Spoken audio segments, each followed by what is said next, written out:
Este é o Memo Convida, o formato do podcast do Memo em que a gente recebe uma galera incrível para bater um papo sobre o grande tema dessa temporada, homens e cuidado. Essa é a nossa proposta ético-política de contra-atacar a cultura do individualismo, do culto à violência, da socialização dos homens firmada na ideia de que os tempos, corpos, energias e capacidades das mulheres estariam à disposição deles. Hoje, eu, Isabela Venturosa, estarei aqui com vocês à frente dessa conversa.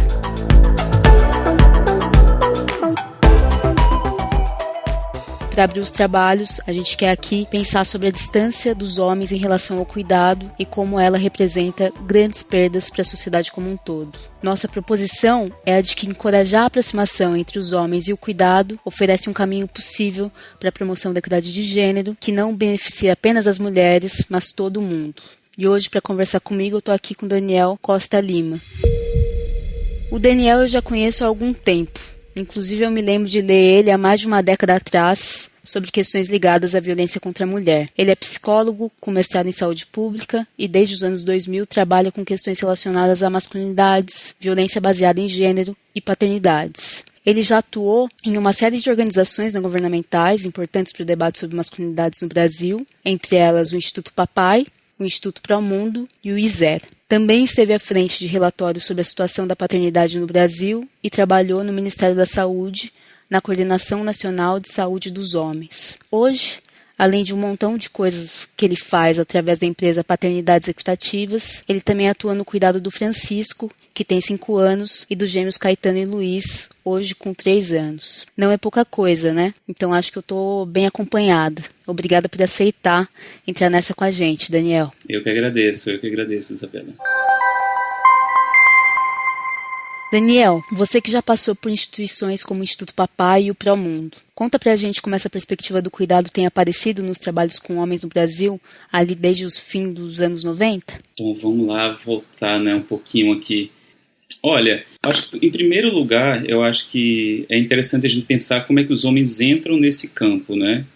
E eu acho que isso já dá o tom e já mostra pra gente um certo problema que até esse momento a gente não conseguiu transpor no campo, que é trazer os homens, que é fazer com que nós homens, com que a gente se coloque nesse campo e que a gente construa esse lugar e que a gente traga esse debate e não que a gente apenas seja trazido para ele, que é o que normalmente acontece, né? Então você começa a ver na década de 90, tem aquelas conferências mundiais bem famosas, Conferência de Cairo, Conferência de Beijing, e essas conferências, de forma mais forte, algumas conferências já tinham colocado isso na década de 70, 80, mas Cairo e Beijing deixam bem marcados a importância do envolvimento dos homens, não é? Então é importante trazer os homens para um campo de debate, de ações, principalmente em relação a direitos sexuais e reprodutivos. Isso começa a aparecer de forma mais ampla nessas conferências e também em relação ao debate sobre violência baseada em gênero, violência doméstica e familiar contra as mulheres.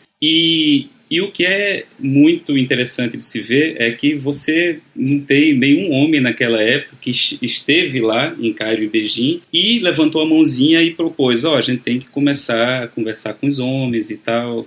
Foram movimentos de mulheres, foram movimentos feministas que começaram a ver, a gente apenas vai conseguir avançar e chegar aqui no lugar que a gente deseja, que é o local da igualdade, né, de direitos e de oportunidades para todos, todas e todes, se os homens também começarem a participar disso, né? E então é interessante que esse movimento começa e a gente começa a ver muito como reflexo dessas conferências, organizações não governamentais, e aqui o Brasil se torna meio que um foco no mundo para isso, assim, porque o trabalho que o Instituto Papai e que o Instituto Promundo começam a fazer ali em 1997, quando essas organizações são fundadas, aquele era um trabalho que não acontecia em basicamente nenhum lugar do mundo, né? É bem por aí, na década de 90, no meio da década de 90, que algumas organizações começam a chamar essa discussão para as masculinidades, começam a chamar meninos, adolescentes, homens adultos a conversar sobre equidade de gênero, conversar sobre violência baseada em gênero,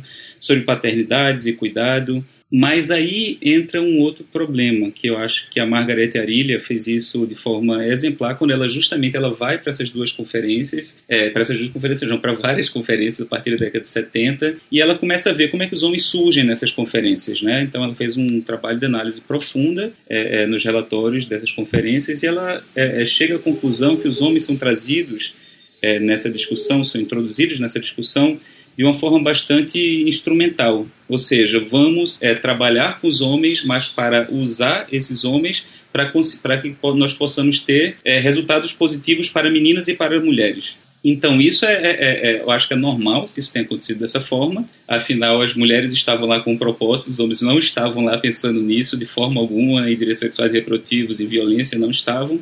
Então, as mulheres foram pensar como é que a gente faz para a gente conseguir avançar nessa pauta que para a gente é primordial e nós queremos olhar para ela e nós precisamos que os homens olhem também. Então, vamos lá. Só que eu acho que quando a gente começa a trabalhar e quando organizações como o Instituto Papai, como o Instituto Pro Mundo começam a desenvolver grupos, começam a concretizar um pouco isso que estava muito no papel e a gente começa a buscar esse diálogo com os meninos, com adolescentes, principalmente essas duas organizações tiveram essa trajetória de começar trabalhando muito mais com a população adolescente, né?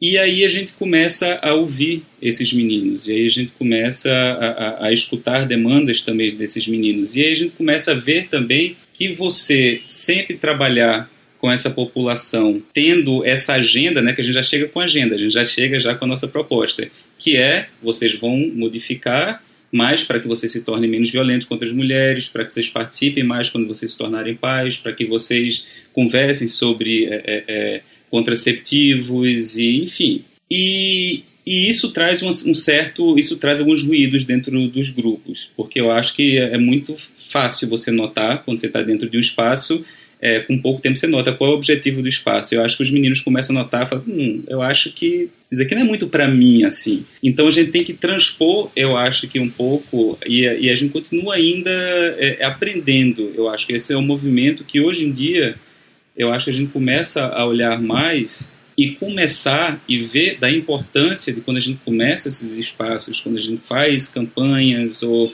pesquisas voltadas, quando a gente vai tentar escutar esses meninos, que a gente tem que partir também de um lugar do desejo deles, do interesse deles, do que é que eles querem, e de mostrar também como esse modelo todo aí da masculinidade hegemônica é para pouquíssimos, é para quase ninguém, na verdade, assim, e como ele traz muitos malefícios para esses garotos também, não é? Então, outras várias organizações começaram a trabalhar com isso. Hoje nós temos organizações, nós temos grupos como a Men Care, que trabalha muito com a temática da paternidade, né, que tem organizações do mundo todo pensando nisso. Nós temos a Men Engage, né, que é a organização que começou a congregar, de fato, governos, empresas, organizações da sociedade civil que queriam trabalhar com isso. Mas eu acho que tem todo um caminho ainda. Tem muito caminho ainda, na verdade. Eu acho que tem coisas acontecendo, tem coisas que me deixam feliz hoje em dia de começar a ver meninos e homens buscando, que eu acho que é o que não acontecia antes. A minha experiência, eu entrei no Instituto Papai em 1999, eu estava no começo do curso de psicologia, nunca tinha escutado falar na palavra gênero. Esse era um debate muito recente ainda no Brasil na época, não é? E o que a gente mais dizia, e você vai encontrar isso muito ainda em vários manuais voltados à população masculina, em como engajar homens com a temática de gênero, é que nós temos que fazer uma busca ativa. Nós basicamente temos que ir atrás e quase que laçar esses homens. Porque isso é um espaço muito estranho para a maioria da população masculina, né? Conversar sobre sentimentos, conversar sobre paternidade, conversar sobre gravidez, conversar sobre violências. Isso, por si só, esses espaços são vistos tradicionalmente como espaços femininos. Ou seja, os meninos tendem a correr desses espaços, né? Então, sempre tinha muito isso. Como é que a gente faz para conseguir engajar esses homens? E aí trabalha muitas vezes com estereótipos mesmo, né? Vamos trabalhar com futebol. Então, vamos trabalhar com esportes, porque os homens gostam de esporte, e através do esporte a gente meio que consegue catar eles para essa conversa, né? E eu acho que isso ainda é necessário, estabelecer, criar esses links, assim, formas de meio que fisgar mesmo esses homens. Para homens adultos, o tema da paternidade é uma porta de entrada positiva muito legal para trabalhar, para atuar com os homens e falar sobre paternidade e depois começar a falar sobre gênero, porque afinal é impossível falar sobre paternidade sem falar sobre gênero, sem falar sobre as construções, os estereótipos e as normas de gênero para homens e para mulheres.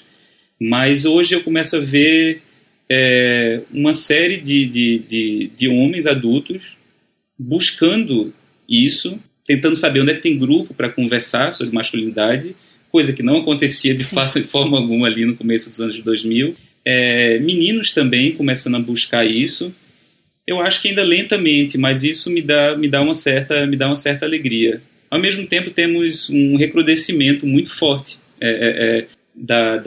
dessa relação que sempre foi tão próxima, né, de homens e violência, por exemplo, e a gente tem um recrudescimento disso ao mesmo tempo. A gente tem um fundamentalismo religioso crescente no Brasil, por exemplo, que reforça completamente os papéis estereotipados de gênero.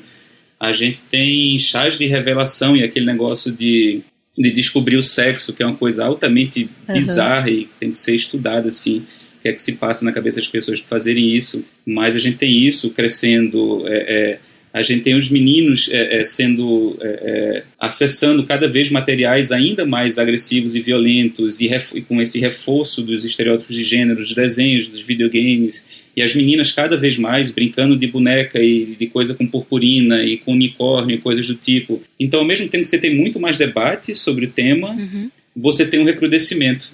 Sim. E o que é algo também que a gente não pode estranhar, né? Porque, enfim, a Susan Faludi fala sobre isso num livro da década de 90, né? Que é o Backlash, né? Contra os direitos das mulheres. Eu sou péssimo de nome, de título e tal, mas ela fala, olha, o patriarcado não vai simplesmente abrir mão, tipo, isso não vai acontecer. Então toda vez que você tem um movimento e que tem uma percepção social que alguma camada da população que sempre foi oprimida está começando a de repente chegar numa posição estável de conquista de direitos, é aí que vem o backlash, né?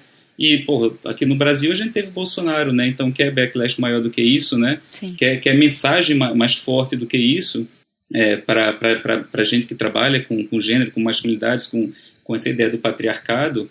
E então, eu acho que tem isso, tem movimentos. É um passo para frente e às vezes 10 para trás, depois dá mais um passinho para frente. As coisas coexistem, né? Isso. Eu acho que você tocou num ponto muito fundamental, que é desse como os homens entram, né? E como é perigoso e superficial só trazer eles num jeito tutelado, né?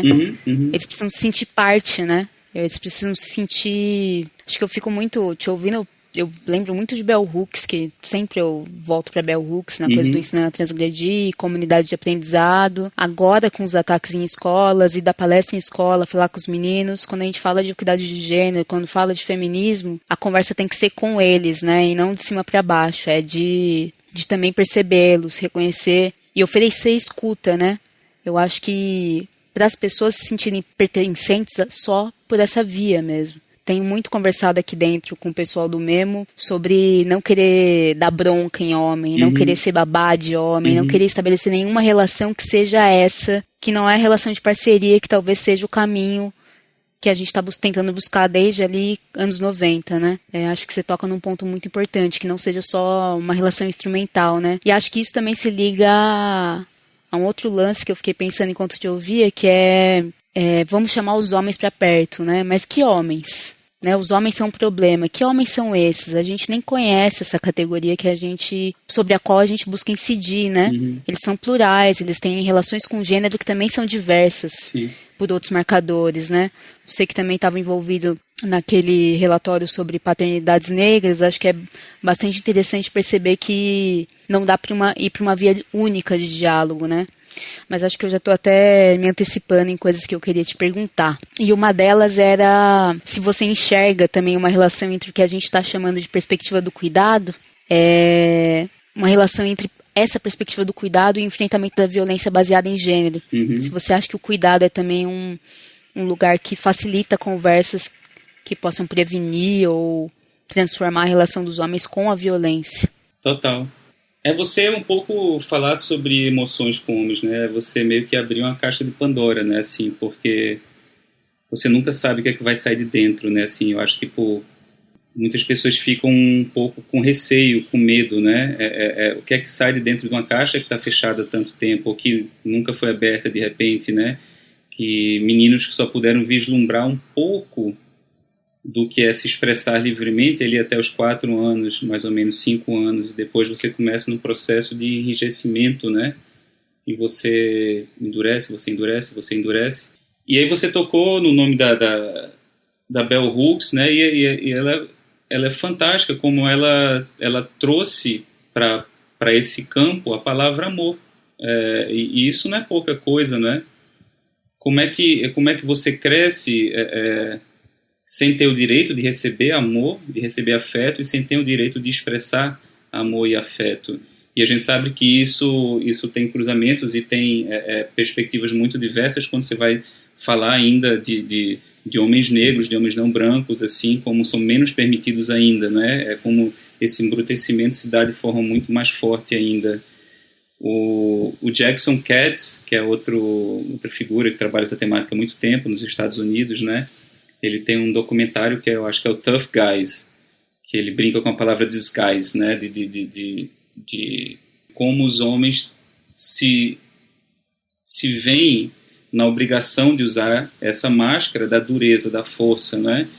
E ele faz esse recorte, e eu achei muito interessante. Ele é um homem branco, assim, ele já, desde que esse documentário, acho que é da década de 90 ainda, e ele já fazia esse recorte, assim, falou, olha, um homem branco não precisa usar essa máscara da dureza a vida toda. Ele usa, sim, também, em alguns momentos, mas em vários momentos ele é permitido que ele tire essa máscara, é permitido que ele seja sensível, é permitido que ele tenha outros interesses. E ele, abordando essa questão no contexto norte-americano, e ele vai falar sobre homens negros de periferia, principalmente homens latinos, como eles basicamente nunca podem tirar essa máscara, né? E o quanto isso é problemático e como isso termina reverberando em violências das mais diversas possíveis, né? E isso é muito necessário. Eu acho que falar de cuidado é isso, porque você tem a perspectiva de cuidado, que seria uma perspectiva que a gente deveria estar trabalhando e pensando nas escolas, quando a gente fala sobre paternidade, sobre maternidade, sobre cuidado de crianças de uma forma geral,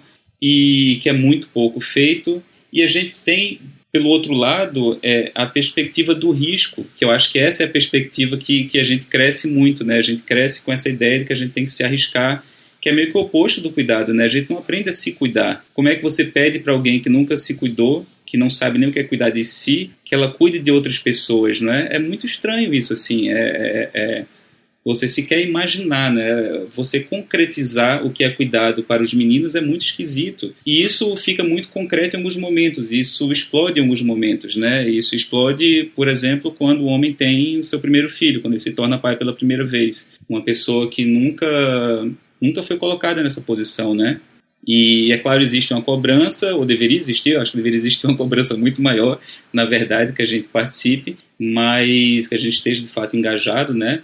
Com o cuidado dessa criança, ainda mais ali no início da vida dessa criança, mas ao mesmo tempo a gente tem que parar a pensar, caramba, que coisa estranha que deve ser, né? Para você do nada exigir de uma pessoa que não cuida da própria alimentação, que bebe de forma exagerada, que come de forma completamente destrambelhada, que nunca pensou em nutrição para ela, que, enfim, eu trabalhei esse tempo, né, 2 anos e pouco na Coordenação Nacional de Saúde dos Homens, e a gente vê isso o tempo todo, né? O Benedito Medrado, ele sempre, há tempos, ele fala, né, que o maior problema de saúde dos homens não é, obviamente, a próstata, como a Sociedade Brasileira de Urologia tenta fazer a população masculina brasileira acreditar, mas também não é o problema cardíaco, também não é câncer, também não é nada disso, nem a obesidade, nem o tabagismo. O maior problema de saúde da população masculina se chama machismo.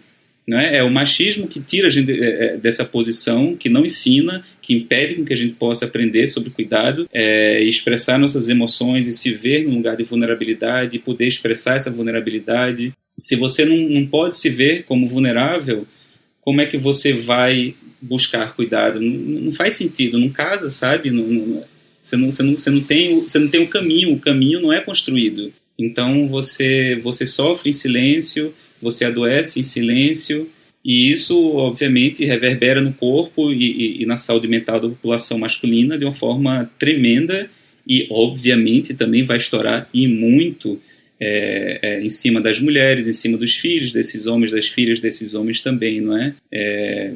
Eu sempre falo muito da questão, pulando um pouco de assunto, mas acho que está tudo relacionado, né, da questão do suicídio.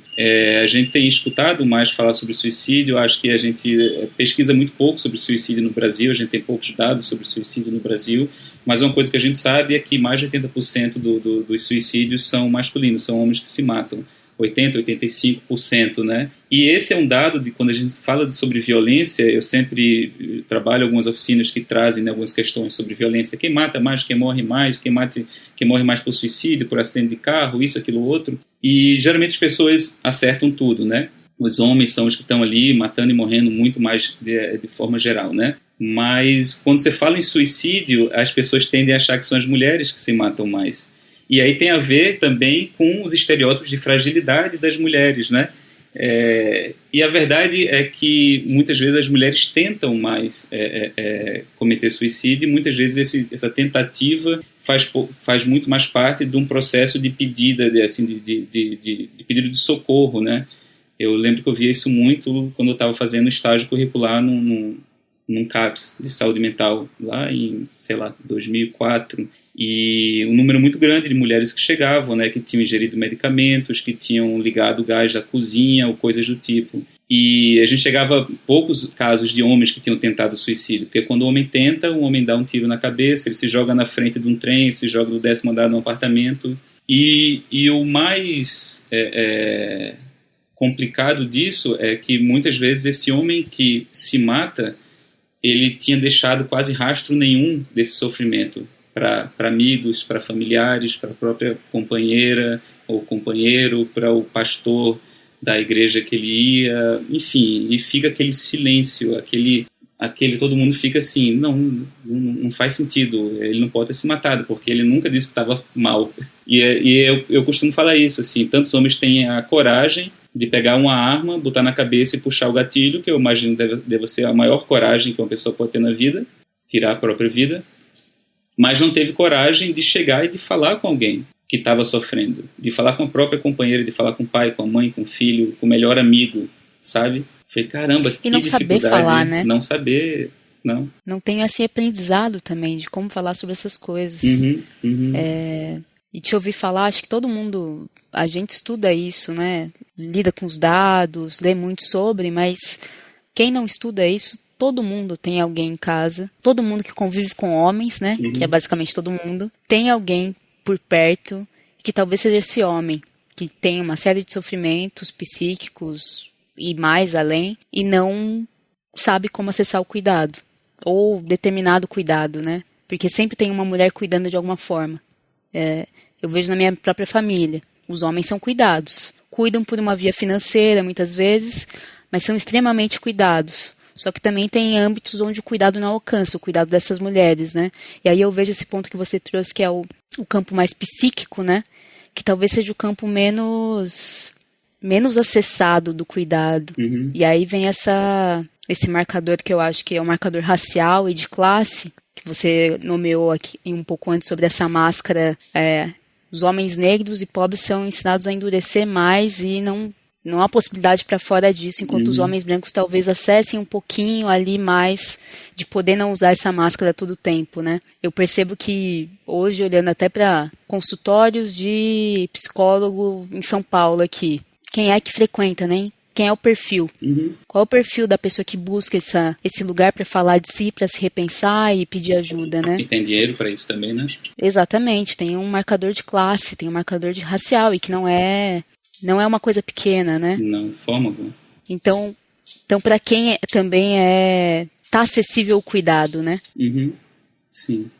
Algumas formas de cuidado. Fiquei pensando nisso ao te ouvir. Uma coisa, assim, que é interessante pensar é que eu acho que toda vez que a gente começa a falar sobre os homens e sobre o sofrimento dos homens e tal, você tem um questionamento, e não é à toa que esse questionamento venha, e eu acho que é normal que ele venha, não é?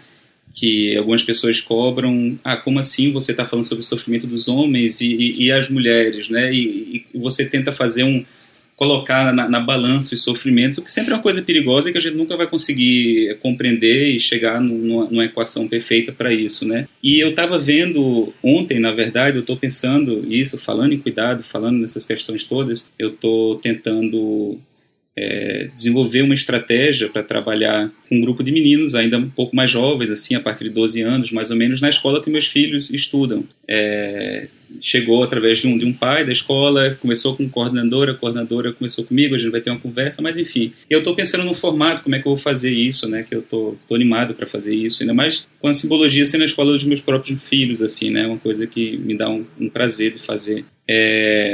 Mas aí eu comecei a ver alguns vídeos sobre o assunto, né, rever, e aí eu fui rever ontem aquele precisamos falar com os homens, né, do Papo de Homem, né, e tem uma fala do Benedito Medrado que é muito boa, né, eu vou só ler aqui, né, que quando ele fala assim, né, quando a gente olha os privilégios, a gente esquece de olhar as privações, quando a gente olha as privações, a gente esquece de olhar para os privilégios. E ele fala que a gente tem que fazer sempre esse trabalho, a gente tem que estar sempre jogando com essas duas coisas, para a gente não ficar no maniqueísmo, assim, né, de pensar, não, eu vou trabalhar sobre as privações dos homens, assim. Não tem como você trabalhar só as privações dos homens, você vai trabalhar isso, mas ao mesmo tempo, ou 2 minutos depois, você vai cair nas questões dos privilégios, né.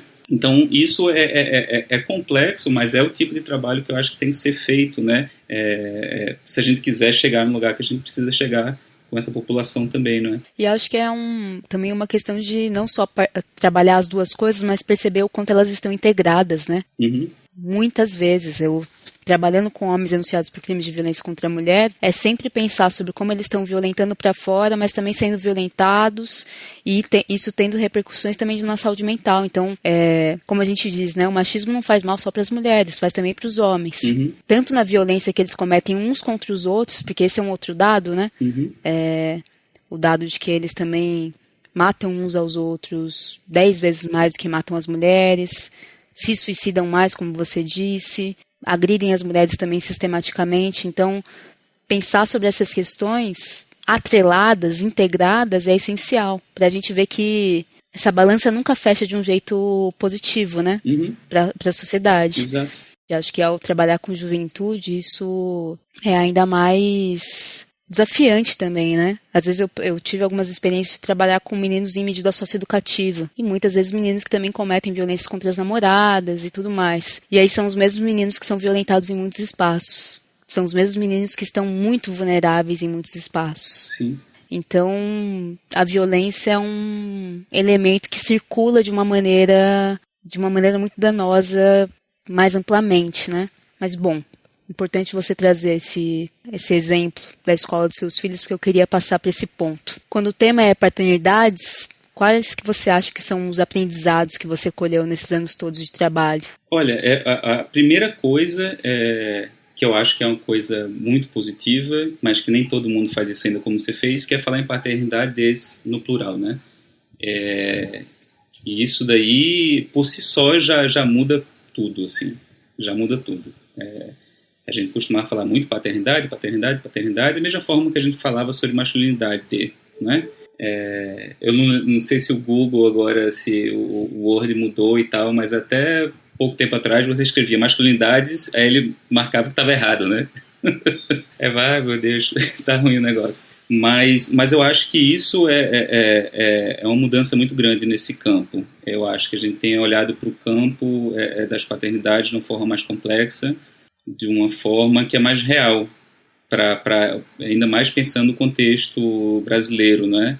E eu acho que esses trabalhos voltados às paternidades, eles começam de uma forma com uma característica muito classe média, muito branca, não é? A gente tem um crescimento aqui no Brasil de grupos de gestantes e tal, que começam a convidar esses pais, mas que também são espaços muito... muito classe média.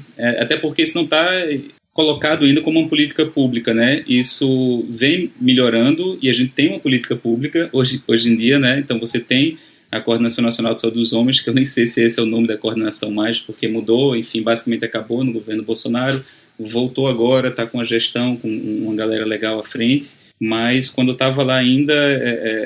nós conseguimos elaborar uma série de materiais, né, pensando isso, né, pensando no pré-natal do parceiro, por exemplo, né, então que esse homem seja convidado e que tenha um olhar também para esse homem, que seja questionado, que seja colocado, que seja, enfim, que alguém olhe para esse homem também e tente, né, nesse esforço de engajar, né, de envolver, esse é um momento riquíssimo, né, para você envolver, né? Mas, enfim, nessa ideia de um olhar mais plural, eu fui olhar para o relatório, né? Como você falou, tinha participado, eu fui o coordenador dos 2 primeiros relatórios da situação da paternidade no Brasil, que eu fiz o primeiro meio que chamando uma série de pessoas, o segundo eu coordenei junto com a Milena do Carmo, que estava à época no Promundo, e aí eu comecei a conversar com o Luciano Ramos, que está hoje em dia lá no Promundo, né? E que a gente tinha que fazer um relatório que fosse focado na questão racial, né, que fosse focado na questão da paternidade negra no Brasil, né. E, felizmente, eles conseguiram recurso para isso, e esse relatório saiu, eu trabalhei nele com o Luciano, e podendo chamar uma série de outras pessoas para participar, todos, assim, homens e mulheres negros, assim, então foi um trabalho bem rico. E no texto de abertura, eu vou só ler rapidamente aqui, que eu escrevi junto com o Luciano, a gente colocou algo que eu acho que é muito importante para o campo, que é... Deixa eu ver aqui. Bom, aqui. Como escreve a colombiana Mara Viveiros Vigoya, é preciso minar a ideia de uma masculinidade abstrata, universal e desencarnada. E uma das formas de fazer isso é chamando a atenção para o fato de que os homens colonizados nunca foram os que definiram a masculinidade ideal. Isso é uma frase do Vicente Joly. O Henrique Restier segue caminho similar ao afirmar que a pretensão da universalidade e neutralidade produzida pela branquitude masculina empresta-lhe um poder normativo sem igual, fazendo com que seja tomado como medida de quase todas as coisas. Dentre essas coisas está seguramente a paternidade, já que é preciso reconhecer que não foram os homens colonizados, e muito menos os homens não brancos de países colonizados como o Brasil, que definiram e que continuam a definir o que é a paternidade ideal. E assim abriu esse relatório. E eu acho que hoje, para mim, a grande novidade desse campo é isso, é você ter homens como o Luciano Ramos trabalhando e escrevendo sobre isso, você ter o Ismael dos Anjos trabalhando e escrevendo sobre isso, Humberto Baltar, o Henrique Restier, e eu acho que isso tem causado uma revolução nesse campo, uma revolução que era necessária e que demorou para acontecer, e que ainda precisa acontecer muita coisa, mas que era completamente necessária. Porque antes, o que eu tinha começado a fazer, quando eu era convidado a falar sobre paternidade, eu sempre começava as falas perguntando, essa paternidade, e aí vem uma série de adjetivos, né? Paternidade presente, paternidade cuidadora, paternidade equitativa, paternidade não sei o que lá. Essa paternidade é para quem quer ou é para quem pode? Essa paternidade é possível para qualquer homem aqui no Brasil? Como é que acontece com um homem, com um pai negro que mora na periferia, que ganha um salário mínimo e ele tem que sair de casa antes do sol nascer, e ele volta para casa, o sol já se pôs, já é 8, 9 da noite, e ele trabalha de segunda a sábado? Como é que fica essa paternidade participativa, isso, aquilo, outro? E, obviamente, a mesma pergunta tem que ser colocada em relação à maternidade, pensando em mulheres periféricas e negras também, não é? Porque senão a gente fica nesse papo muito classe média, e a gente fica num papo achando que apenas o desejo das pessoas vai fazer a mudança, e a gente termina caindo, na verdade, num risco muito grande, que é de culpabilizar essas pessoas, esses pais e essas mães que não conseguem ser esse pai, essa mãe presente, cuidador, isso, aquilo, outro, todo bonitinho, formatado, porque simplesmente não tem condição de fazer isso, e essas pessoas vão ficar assim, caramba, mas eu estou me matando aqui, mas pelo que eu estou lendo aqui, eu sou uma merda. Tipo, eu não estou presente na vida dos meus filhos e eu não sou um pai bom, eu não sou uma mãe boa, né? Então aí que entra as políticas públicas. Então você tem que ter políticas públicas que garantam que as pessoas minimamente tenham tempo com seus filhos, e não inventar programas como aquele negócio que nunca nem foi para lugar nenhum, que acho que começou ali com Temer ainda, como é que chamava aquele programa que eram de pessoas, eram pessoas que visitavam as casas para acompanhar as crianças de 0 a 6 anos, assim, me foge o nome agora do programa, mas é que nunca deu em nada. Eu lembro que botaram, assim, a Michelle Temer era a embaixadora do programa, não sei o que lá, e aí ok, então é isso que o Estado vai fazer. O Estado vai pagar salários péssimos para mulheres, outras mulheres negras, periféricas que têm elas mesmas filhos para cuidar, e elas vão receber um salário péssimo, menor do que o do agente comunitário de saúde, para passar nas comunidades e para ver como é que estão essas crianças de outras pessoas que não estão lá porque trabalham jornadas absurdas de trabalho, recebem pessimamente, trabalham muito longe do local de residência, e é essa a solução do Estado? É assim que a gente faz para resolver a situação? Enquanto isso, as crianças continuam crescendo sem contato com os pais e com as mães, né? E, obviamente, muito mais ainda sem contato dos pais, né? Porque a gente sabe que esses homens também se afastam por uma série de motivos e, enfim, enquanto as mulheres, de sua forma, de maneira esmagadora, movem montanhas para ficar, né? Para permanecer com essas crianças, né? Fico pensando também, Daniel, nisso que você traz esse ponto de atenção, quando a gente está pensando se há uma discussão classe média sobre paternidades, a necessidade de falar das diferenças de classe, as desigualdades de classe, que também quando a gente endereça muitas vezes essa discussão dentro de classes médias, a gente tem uma perspectiva muito individualista, né? Do que é o cuidado, o que por necessidade, acho que as classes mais baixas e as mulheres nos mostram é que o cuidado é feito em coletivo, né? Elas são obrigadas a criarem juntas as crianças. Então, acho que isso também me traz um alerta sobre como, ao falar de cuidado e falar de paternidades, em muitos serviços a gente tem um relato de o pai ou a mãe pede ajuda. Sim. Da sogra, da mãe, da irmã, de alguém da comunidade, sempre uma mulher, para ajudar com as crianças. O pai não pede ajuda de um outro pai para ajudar com as crianças. Não há redes de homens que ajudem no cuidado, né? Então, essa dimensão coletiva que vai muito mais de um aprendizado, uma tecnologia das mulheres, né?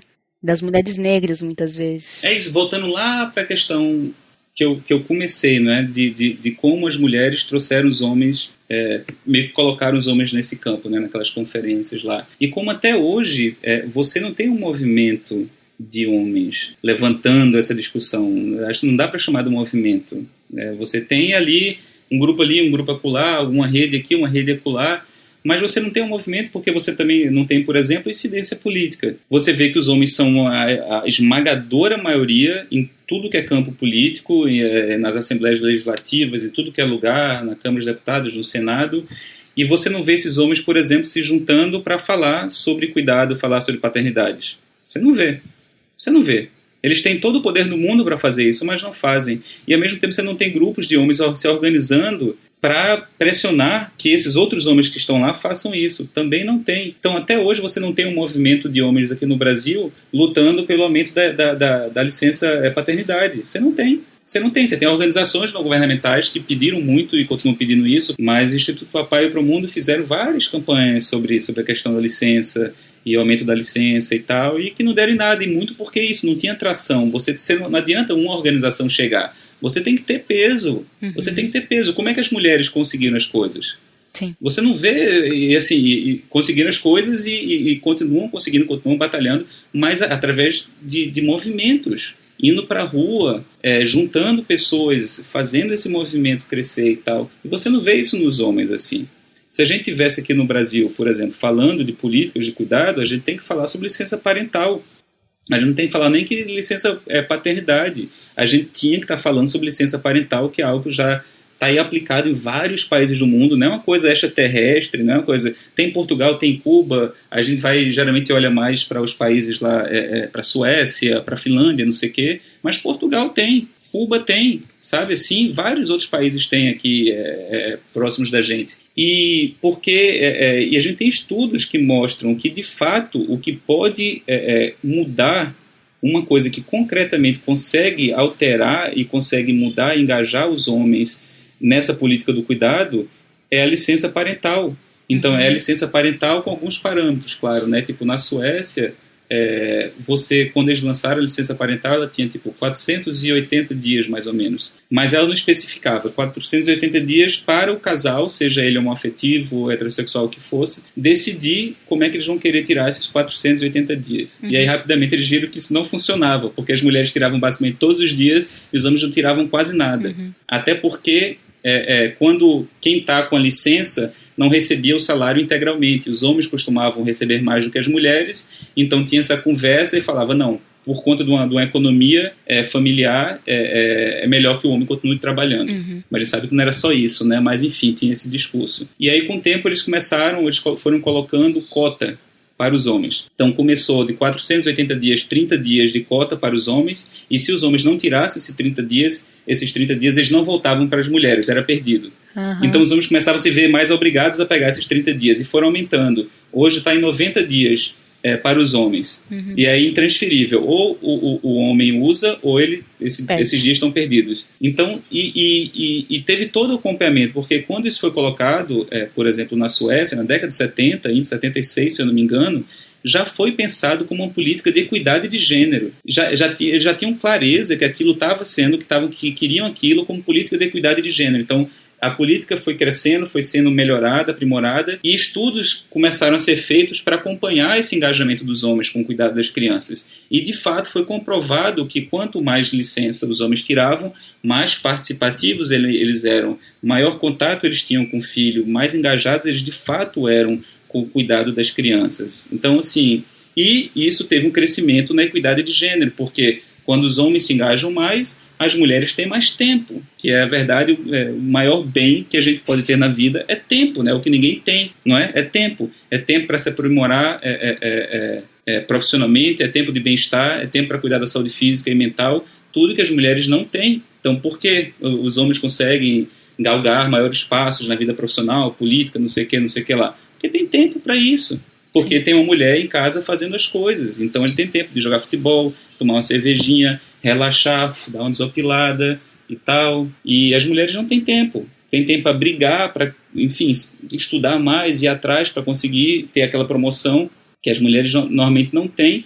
E a maternidade vem como um imenso obstáculo para que as mulheres possam. A quantidade de mulheres que desistem de vida acadêmica, que desistem de vida profissional, ou então que fica muito para trás e nunca mais consegue recuperar aquele caminho que ela estava tomando nesse momento, quando ela se torna mãe, isso é um absurdo, é um número absurdo de mulheres que passa por isso. Ou que desiste da maternidade porque tem que fazer uma escolha, né?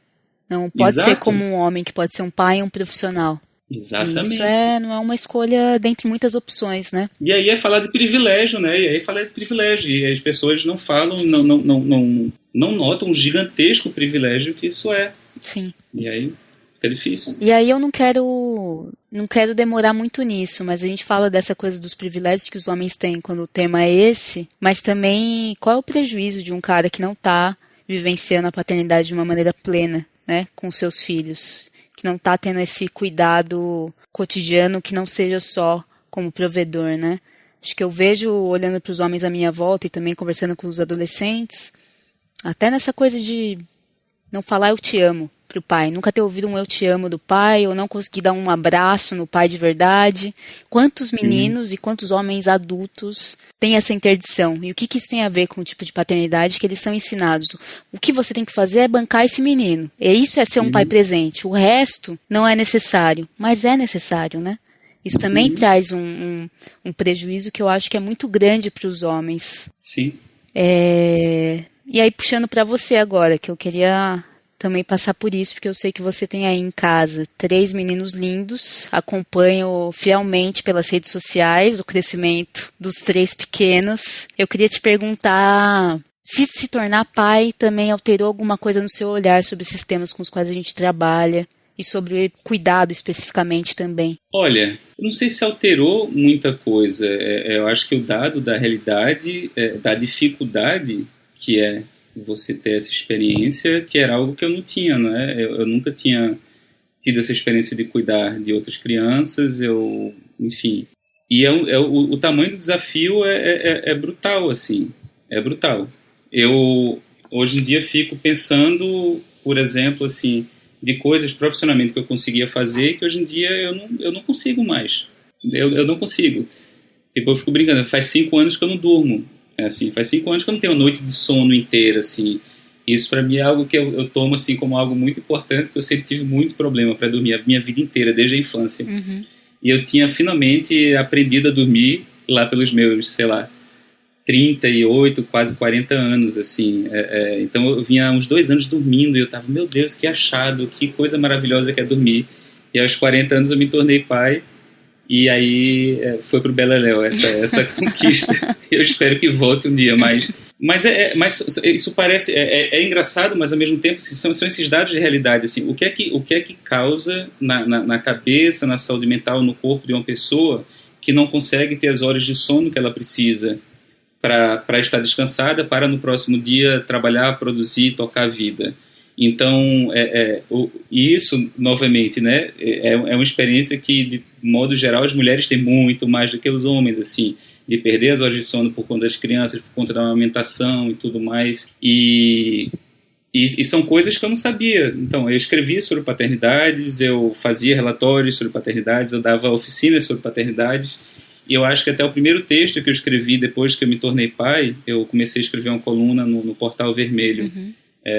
Sobre paternidades e equidade, né? E aí depois eu abri, fiz um Instagram, Paternidades Equitativas, para meio que tentar compartilhar esses textos, mas eu sou péssimo nessas coisas e isso nunca teve muita atração em nada, assim. Mas enfim. Mas eu lembro que eu escrevi nesse primeiro texto, né, que o fato de eu antes não ser pai, isso não diminuía o trabalho que eu fazia sobre paternidades, porque afinal eu nunca me propus a ensinar para ninguém o que é ser pai, até porque eu acho que isso não existe. Eu sempre falo para as pessoas, tomem muito cuidado, fiquem com os 2 pés atrás, e ainda mais nessa cultura louca de coach que a gente vive hoje em dia, que eu acho que é um charlatanismo, uma coisa muito, muito nefasta mesmo, assim, de você se aproximar, se aproveitar da fragilidade das pessoas, né, e para tirar dinheiro. Não estou dizendo que todo coach faz isso, né? Mas a maioria das coisas que eu vejo. Então, sempre então, eu nunca ensinei a ninguém, nem eu pretendo ensinar. Hoje, eu tento, aos trancos e barrancos, ser o melhor pai que eu possa ser. E eu não acho que eu tenho conseguido ser o melhor pai que eu posso ser, porque é isso, você é confrontado com muita coisa. Tem um livro muito famoso, né, que as mulheres, muita mulher termina lendo. A maternidade, o encontro com a própria sombra. E eu lembro que quando eu li esse livro junto com Carol, né, antes de Francisco nascer, e eu achei muito pesado o livro. Eu achei o livro violento contra as mulheres. Eu achava que ele trazia uma carga de culpa para as mulheres que eu ficava, nossa, tipo, eu não sei, eu não indicaria para nenhuma mulher ler esse livro. Algumas pessoas vão achar péssimo que eu estou dizendo isso, porque esse livro é um queridinho, mas eu acho que faltava para essa autora na época, e eu acho que depois ela teve essa leitura, tanto que ela escreveu coisas sobre patriarcado depois, mas faltava essa leitura feminista para ela na época um pouco assim. Mas ela fala dessa questão do encontro com a própria sombra, então de você, como na maternidade, na paternidade, ela não fala, eu que estou trazendo a paternidade, isso termina te remetendo a coisas da sua infância, né, e a dificuldades suas, e a vivências suas, e coisas que você nem imaginava começam a aflorar assim, não é? Mas é isso, é uma tentativa, é um negócio diário, é um trabalho diário, é um trabalho extenuante, e eu fico falando e as pessoas vão achar, nossa, ele detesta ser pai, né? Porque ao mesmo tempo eu fico brincando, mas eu falo isso de forma séria, assim, que as pessoas têm que parar de romantizar a paternidade e a maternidade, assim. É trabalho pra caramba. Eu acho que eu não preciso aqui ficar falando do lado bom. É óbvio que é bom, é óbvio que é lindo, é óbvio que eu me estouro de rir com várias coisas que eles fazem todo dia e tal, mas o cansaço diário e os momentos de estresse diários, eu acho que são ainda maiores do que os momentos. Assim, a gente tem esses momentos de felicidade porque senão todo mundo surtaria se a gente não tivesse isso, se eles não fossem tão lindos, se eles não falassem coisas tão absurdamente bonitas, se eles não tivessem esse carinho que chega do nada, às vezes com um beijo, com papai te amo, não sei o que lá, eu acho que todo mundo surtaria, né? Na verdade, eu acho que a realidade é essa. Mas quando você está de fato envolvido no cuidar de uma criança, é uma tarefa enlouquecedora. Sim. É um negócio muito, muito difícil. E o tamanho da responsabilidade, eu acho que ninguém está muito preparado para isso. Ainda mais a gente, já que a gente nunca veio pensando sobre isso antes. Essa construção não veio sendo feita para a gente, né? Mas enfim, muito os meninos bom são ouvir. ótimos, os meninos são lindos, mas são umas pestes assim também. E eu fico brincando que não veio nenhum calminho. Podia ter vindo um calminho assim, sabe? mas os três são virados. Nas fotos eles parecem calminhos, tinha toda uma imagem Não. outra. Mas é bom te ouvir, porque eu acho que é essa coisa que a gente tá anti-coach, né? Não vou te vender nenhuma fórmula, solução, o pai perfeito. A gente que trabalha com esses temas não é seres melhorados, a gente tem talvez uma reflexão ética cotidiana que faz a gente ser um pouco mais crítico, mas isso não quer dizer que a gente seja acima das coisas, né? A gente faz parte de tudo isso que acontece e tá também aprendendo, né? Tá aprendendo no fazer ali. Eu acho que te ouvir é muito bom nesse sentido.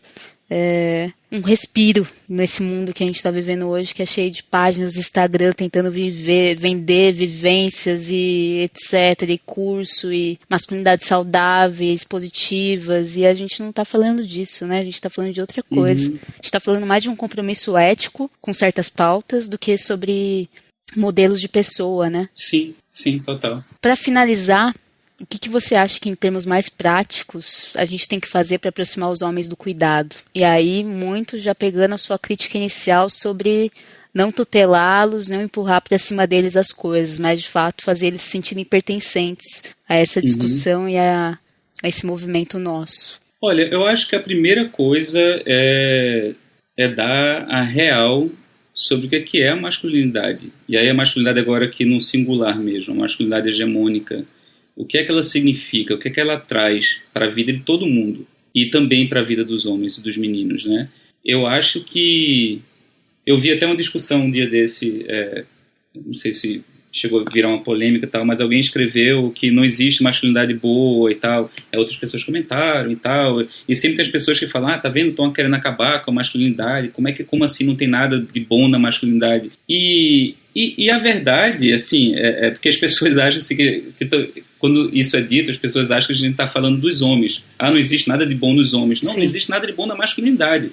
Essa masculinidade que a gente conhece, de fato, é muito difícil você encontrar algo de bom nessa masculinidade, porque a masculinidade não é a masculinidade de um homem, é essa masculinidade da coletividade, do que a gente está falando, do projeto de masculinidade que está enraizado e vem do patriarcado. Essa masculinidade que chega aqui no Brasil há mais de 500 anos, trazidas pelos portugueses aqui em suas caravelas, o que é que tem? Então ela chega aqui montada em cima da caravela, mas dentro dela tem o quê? Tem a Igreja Católica e tem o patriarcado. Ali, assim, de mãos dadas de uma forma assim que essa parceria, eu acho que Portugal tinha isso ainda mais forte do que a Espanha, do que outros lugares, né? A igreja era o Estado e o Estado era a igreja e tudo ali com esse caldo do patriarcado. Então ela chega aqui e o que é que essa masculinidade causa quando ela chega aqui? Ela traz o estupro das mulheres indígenas, ela traz a morte de milhões de homens indígenas, assim, e a tentativa de escravizar essa população, que não dá certo, e aí depois, alguns anos depois, começam a chegar as caravelas com milhões e milhões de homens e mulheres negros trazidos da África, escravizados, raptados de seus locais, e aí tome mais violência, tome mais estupro, e aí você tem um processo, o início do processo de devastação do meio ambiente, né? Isso começa com o pau-brasil, né? Então aí você chega e, eita, isso aqui dá dinheiro, então a gente vai tirar uma ou outra, a gente vai replantar? Não, a gente vai tirar todas. Então acaba com o pau-brasil na costa inteira do Brasil, num processo de destruição do meio ambiente que a gente continua vendo até hoje, da mesma forma como um processo de genocídio dos povos indígenas continua até hoje, da mesma forma como o racismo continua, e isso que mata milhares e milhares de pessoas e acaba com a vida de milhares e milhares de pessoas todo ano nesse país. E isso é a masculinidade que a gente tem. É esse o modelo de masculinidade que a gente tem. A gente vem daí.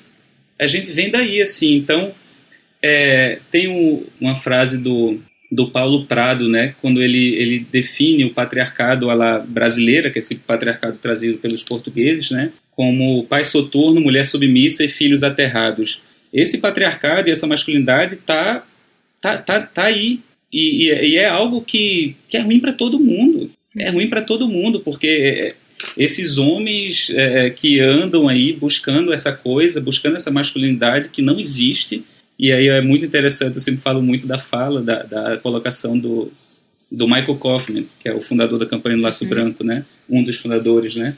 E aí o Michael falava ali na década de 90 ainda que a masculinidade é uma alucinação coletiva, a feminilidade também, mas ele trazia muito mais a questão da masculinidade. Ele falava, parece que assim, a gente acordou e a gente bebeu água e alguém tinha colocado um alucinógeno no reservatório de água da cidade. E a gente toma essa água e a gente passa a alucinar. A gente sai de casa, a gente se olha no espelho, a gente sai de casa achando que de fato existe a masculinidade. Quando ela não existe, porque a gente acha que essa masculinidade é um dado da realidade, que ela está na nossa biologia, que ela está na nossa testosterona, que ela está em alguma coisa, ou está em Deus, né, para quem, enfim, para quem é muito religioso e tal, que Deus disse que o homem é assim, que a mulher é assado, e a verdade ela não existe. Ela não existe, mesmo assim a gente mata e morre por algo que não existe, não é? E a gente poderia ser muito mais feliz se a gente vivesse sem esse modelo, se a gente pudesse simplesmente viver de acordo com o que a gente acha que é o correto, que é o ok, que é o legal para a gente viver, né? Você tem isso, o Winnicott, ele tem umas elaborações que eu acho muito interessantes quando ele fala do self verdadeiro e do falso self. Então ele coloca que quando uma criança nasce, ali até os 3, 4 anos, você observa isso, é uma oportunidade que eu tenho, que é uma coisa fantástica de ver. Eu consigo ver isso nos meus filhos, que eles têm uma personalidade desde muito, mas muito cedo. Muito cedo uma criança já tem uma personalidade. E ele fala que o que acontece é que você pega essa criança e você começa a moldar essa criança. Essa criança começa a ver o que é efeito positivo, o que é reforço positivo, o que é reforço negativo que ela recebe dentro da família dela e depois na escola, e ela começa a se moldar.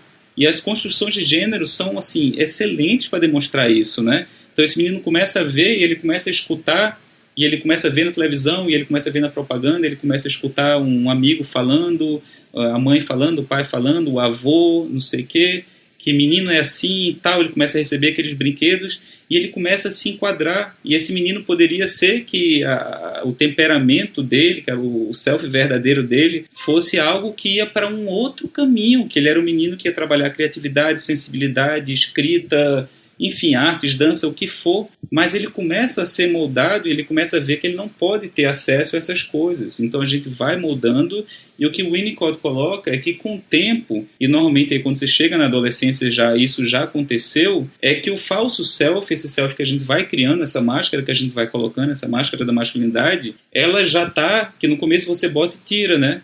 Você bota e tira, você bota e tira, você vai experimentando, você experimenta outras e tal.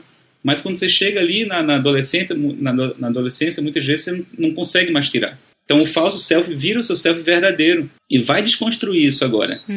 Aí tome processos, né? Tome processos de uma vida toda de terapia, análise para quem pode ter acesso a essas coisas, para tentar olhar lá para trás, né? E tentar ver o que é que você consegue resgatar disso, né? Mas já teve uma vida toda que passou e já teve um rastro aí de muita dor para você, para as pessoas ao seu redor que já passou. Sim. Como é que você lida com isso? Como é que você olha para frente, né? Então é isso. Eu acho que uma forma, voltando para a pergunta, a gente tem que dar real sobre o que é a masculinidade para os meninos. E a gente tem que escutar esses meninos sobre isso e ver, fazer, tentar que eles comecem a refletir sobre isso para que eles possam pular dessa roubada o quanto antes, porque vai ficando cada vez mais difícil.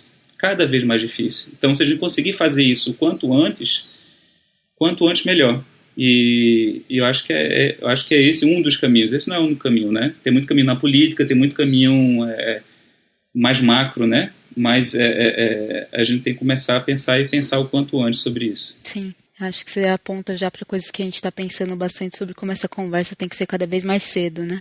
E sim. Com juventude. Sim. Bom, Daniel, é sempre maravilhoso te ouvir, te ler, interagir com você. Acho que eu queria muito te agradecer por ter topado entrar nessa com a gente. Espero que a gente tenha mais oportunidades de dialogar. E é um pouco isso. Bom, eu tinha falado nesse grupo, essa página no Instagram chamada Paternidades Equitativas. E quem quiser dar uma olhada, eu tenho colocado quase nada por lá porque não tenho tempo. Então, teve o tempo que eu tinha tempo de fazer essas coisas, mas está meio abandonado. Mas é um caminho para me encontrar, para encontrar algumas coisas que eu penso, que eu compartilho. E é isso. Quem quiser me encontrar é só chegar por lá. Mas também a gente queria deixar quem está em casa com uma dica cultural para seguir pensando depois de hoje. A dica de hoje é um filme que eu assisti recentemente, que é o Broker, Broker. Uma Nova Chance, que é um drama sul-coreano em que os homens aparecem num outro lugar, talvez. Foi um filme que eu vi recentemente e queria saber o que as pessoas por aí acharam. Vou aproveitar, eu não conhecia essa dica não conhecia esse filme Broke, vou tentar ir atrás. E um outro filme que eu vi recentemente, fica então a segunda dica aqui, que é belíssimo, ao mesmo tempo muito pesado e difícil por um lado, que é um filme chamado Close, que está na plataforma MUBI, que é uma plataforma que pouca gente tem acesso, mas eu acho que se estiver passando no cinema ou depois que aparecer em outros lugares, vale muito a pena ver, para pensar a masculinidade, para pensar a relação entre dois meninos, amigos, e como essa relação se estrutura, as coisas que vão acontecendo. É um filme que mexeu pra caramba comigo, assim. Mas fica essa dica também, e muito obrigado, adorei a conversa, adorei te ver de novo, e é isso. Massa. Comigo também mexeu muito, Close. Bastante.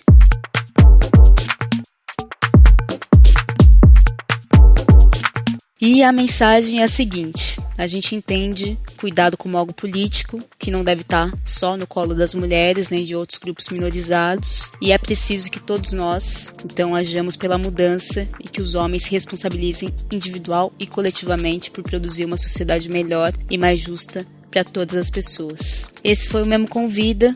Logo, logo a gente está de volta e até lá!